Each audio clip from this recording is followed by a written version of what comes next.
Today I want to talk a little bit about my experience with Malaysian people after being here for a few months, making 50 videos and receiving upwards of 10,000 comments.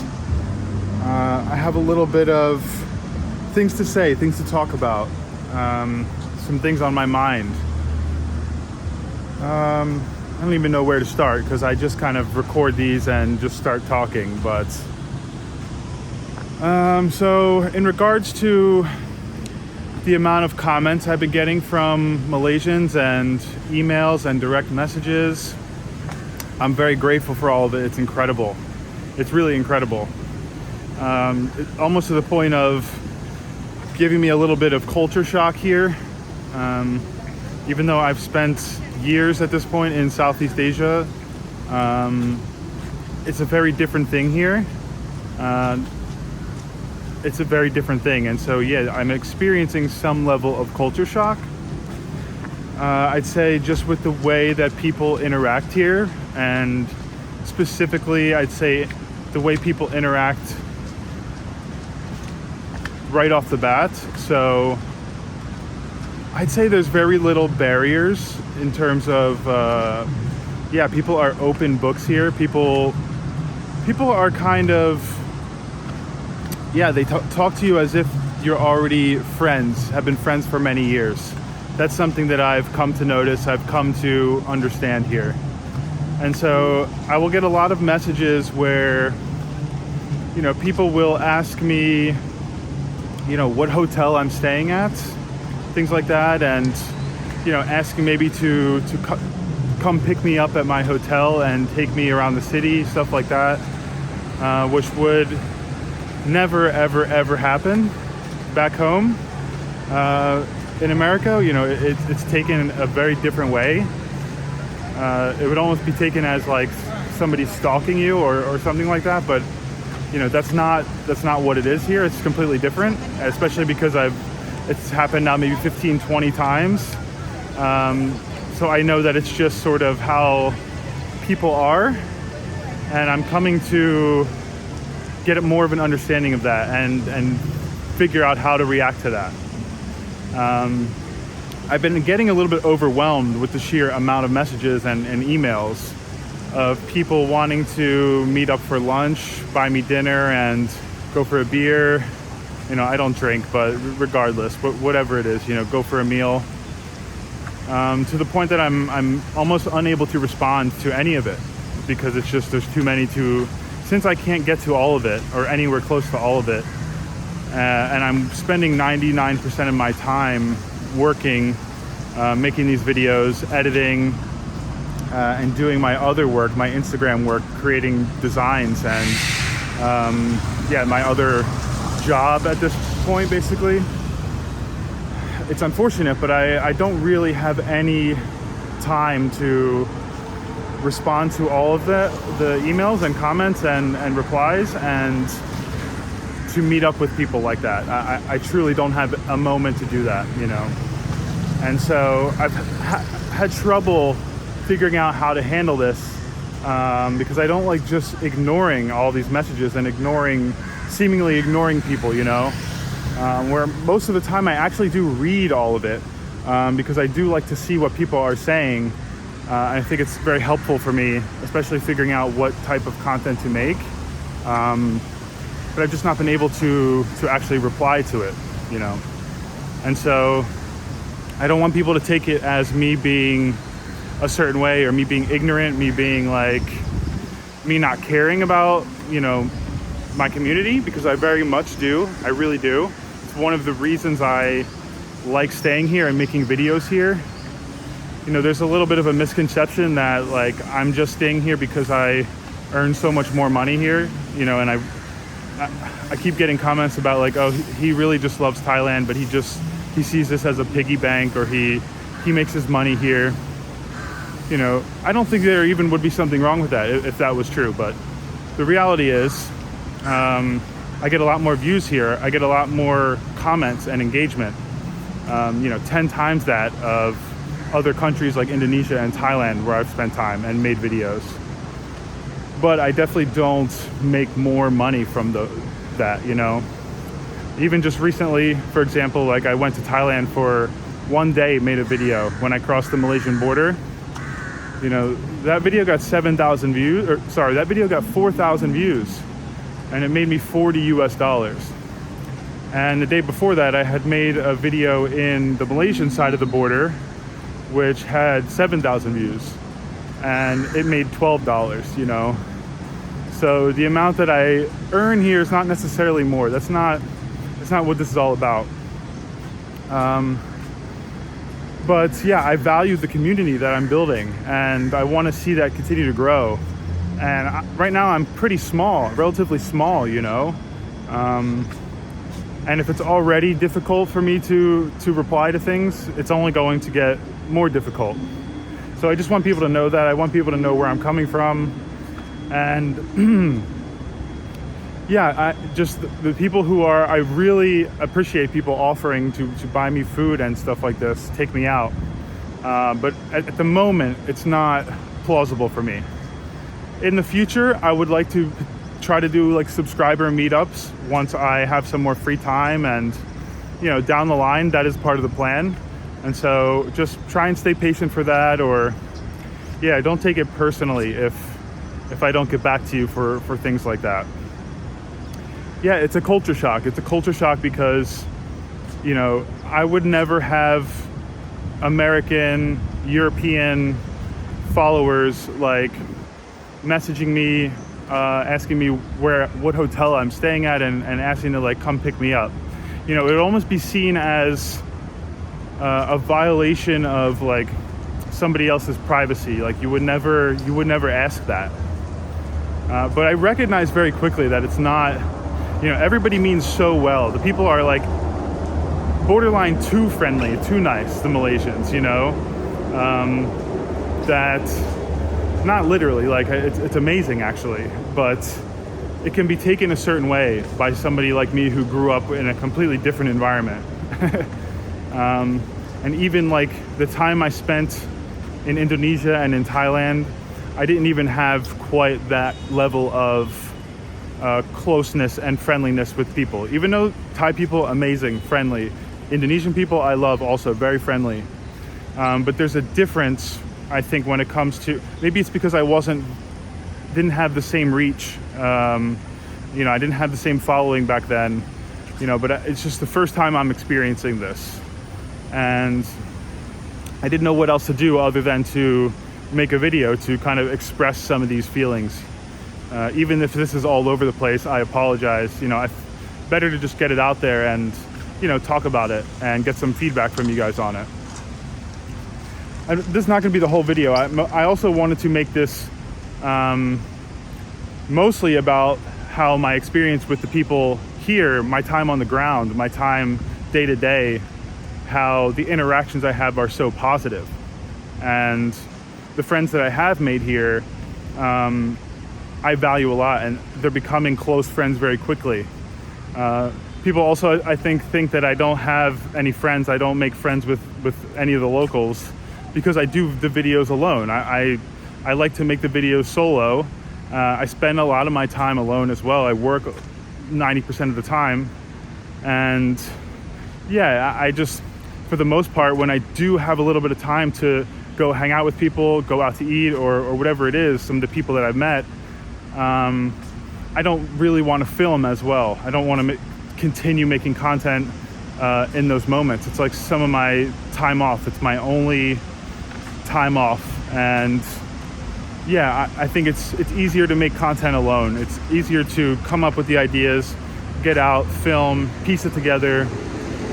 It's just my thing. It's just kind of how I operate. And yeah, a lot of people seem to think in the comments I'm not making any effort to interact with locals or talk to locals. And I mentioned this before, you know, in videos, a lot of times I end up interacting with people, but they're like foreigners. They're not Malaysians, you know.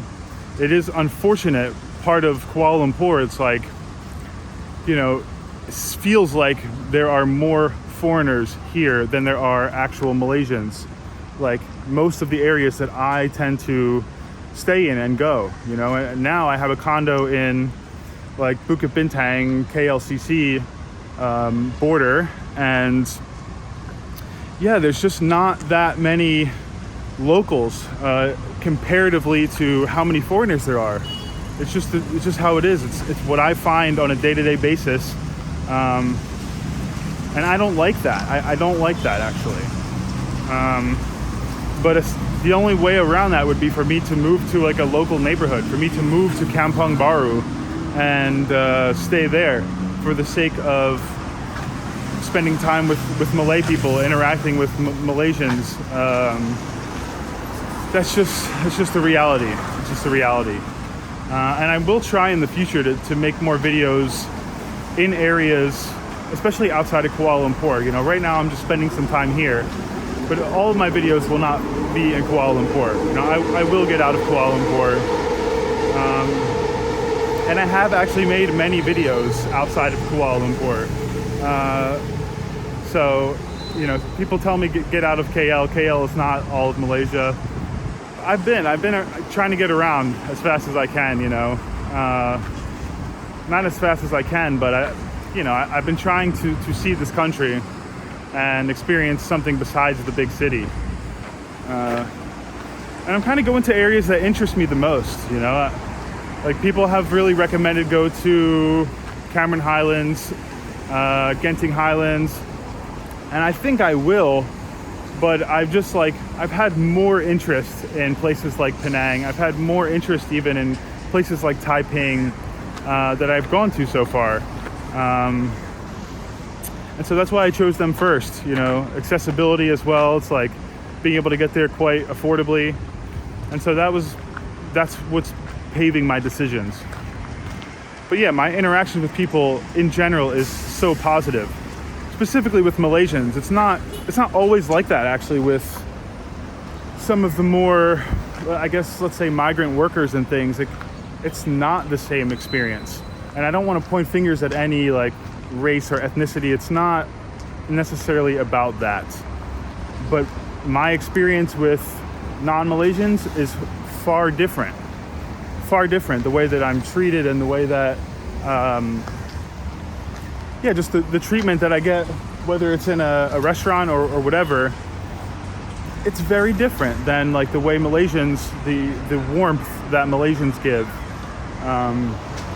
Like I said, Malaysians feel like they have feels like there's not really a barrier. It feels like they kind of come in as if you're already friends, as if, or at least, you know, as if they very much want to be friends. You know, you get that feeling right away. So that's a huge plus for me. It's a huge positive for me staying in this country. And it's one of the main reasons and one of the main deciding factors of me staying here is like those times that I do get to interact with Malaysians and not foreigners. It's profoundly positive and very good experience for me. So yeah, it's been great. And I want to continue to grow in Malaysia, but as I've mentioned before, I also want to venture out into other countries, and that is what I will do. And I do hope that you guys will follow me along and know that I will always come back here regularly, and I will make more content here. Of course, most of you want me to stay here. You know, I can sense how strongly a lot of you actually want me to get like a long-term residency here and just kind of stay here only. But I also have to think about, you know, what I really want, and that is to see more of the world, to travel, and to, use this opportunity that I have with building a YouTube channel, which allows me to do that, you know. That was a big reason I started doing YouTube, is, I needed to make a living, but also it's like a road to be able to travel and make money, travel and make a real full-time income. And there's not many jobs out there that really allow that, you know. So I would like to do that while I can, while I'm still relatively young. Not so young, I'm 32, but I have a lot of years left, I feel like, where I can travel. I'm quite fit, and yeah, I have a lot of years where I can settle down as well in the future. And maybe Malaysia will be that home base for me, that permanent residence. I'll have a permanent residency maybe when I'm older. Who knows, right? I'm not gonna plan very far ahead at this point, but yeah, for now, it's a great place for me to just spend time, be sort of a home base, but not really, not really getting a visa. I'm not really thinking about getting a visa for now. If I start to face issues where I can't get back into the country, and like I'm leaving and trying to come back in, and it's a problem because I've spent too much time here on a tourist visa, then yeah, I will start to think about getting some type of digital nomad visa, something like that. But for now, I don't even make enough money to do it. You need to make 20-something thousand US dollars per year, which I don't make, so it's not even an option if I wanted to, But yeah, it's funny that I thought that culture shock was like something I would never experience. Maybe the first time I ever went to Southeast Asia, I went to Bali when I was younger. It was like a whole new world, the motorbikes around. It's like life is not like that in America. It's not like lawless streets, people riding motorbikes. But I didn't think that I would really experience that anywhere else in Southeast Asia. I thought at least it would all be similar enough. The people would be similar enough that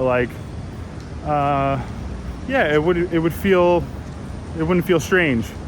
But I'd say initially coming over here, and as I've grown the YouTube channel and as things have really started to pick up with like the amount of messages I get, I've removed my Instagram now from like my newer videos just because I can't keep up with the messages. And I think it's better to leave some channel open, like my email, but I mostly want to keep that for business inquiries, for people to be able to contact me if they want to collaborate or sponsor or something like that. Because just having an open line of personal communication with everybody is too difficult. The comments, I will try to get better with replying to comments, because I want some channel open for communication with me from everyone. But it needs to be manageable. It needs to be something that I can get to when I'm able to, when I have the free time. And I can't let it get too far behind or it becomes overwhelming. And so, yeah, if you notice some of my newer videos, I'm trying to just get to the comments now in my new videos. And I have maybe 20 videos where, there's just thousands of comments that have went unanswered. And I'd like to say I'd hope to get to those comments at some point, but I'm focusing on just replying to comments in my new videos. So from here on out, or from maybe a week ago or something, I've really tried to focus on replying in my newer stuff, so that I can close some of the communication channels like Instagram direct message and still keep this communication through comments, because I think that's a great way to interact with you and figure out, where do you guys want me to go next? What type of stuff do you want me to do here? What type of stuff do you really want to see? Am I saying the wrong thing? I value everyone's opinion, even if it's criticism, even if you think that I'm saying something wacky. Yeah, feel free to let me know. I'm not someone to respond to comments negatively, even if somebody's bashing me. I try to respond positively. If somebody really is being nasty in the comments, I still respond pretty positively, in hopes that they kind of recognize, or they feel silly for commenting that way.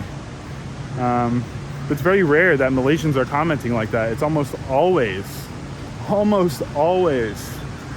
Americans, or UK.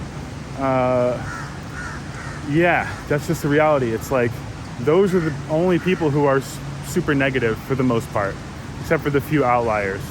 And otherwise, it's like overwhelmingly positive. So I know I talk about the comments in my videos sometimes, about the negative comments, but I don't I don't focus too much on them. I actually take it as mostly positive because, yeah, it's every video, 99+% thumbs up ratings and like 1 thumbs down, you know, 0.1% thumbs down. So to me, that's all I really need to keep going and to know that, wow, most of the people are really enjoying this and want me to keep going strong as I'm going. And so I will keep doing videos every single day. That is the plan for as long as I can, until maybe I feel like I need to slow it down. But I'd like to continue doing it for the rest of this year, if possible, doing daily uploads. As much as it is like a huge workload, you know, I think it's the best way for me to build a community faster, build my income faster, get better at this faster. And so that's what I'm going to try and do. You know, hopefully I don't exhaust every possible type of content I can make here, because it's, you know, it gets challenging. And that's also one of the reasons I want to travel, is it makes me more motivated to make content, and it makes it more fresh for me. Even now, after being in Kuala Lumpur for, you know, the last week or whatever it is, it starts to feel like, okay, I shouldn't stay more than another week or a few days before I move on and do some content elsewhere to keep things fresh for myself, even, and for everyone else. You know, a big part of my audience is actually in Kuala Lumpur, but there's also a big portion that is not, and a big portion of people who prefer to see content in other areas. I think the people who are in KL typically like to see content in KL the most, especially because people don't always explore the whole city. You know, if you live here, you tend to stay in your area, you know, it's just how it goes. And so being able to, I think, see more of the city through my lens, or just without having to actually do it, I think that's cool. I think it's cool to be able to give that to other people, because I like doing that as well. I will stay in the country and I will watch content from other vloggers going to places, you know, all the time. So I try to make things that I would want to watch myself more than anything. But yeah, that's it. I won't make this video too long. I won't babble on and on. Drop a thumbs up if you can. I appreciate that. Make sure you're subscribed, and I will see you in tomorrow's video.